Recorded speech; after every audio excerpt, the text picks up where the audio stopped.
First, learn to lift the pen. If you can't lift it, learning any other technique is pointless.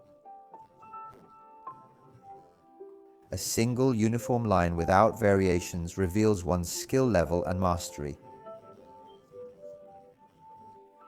Gravity naturally presses the brush down, but lifting the pen requires human control. So, when learning to use a pen, first master lifting it. Only after lifting the pen can we learn about composition. Like biking, if you can't ride straight, fancy tricks are useless.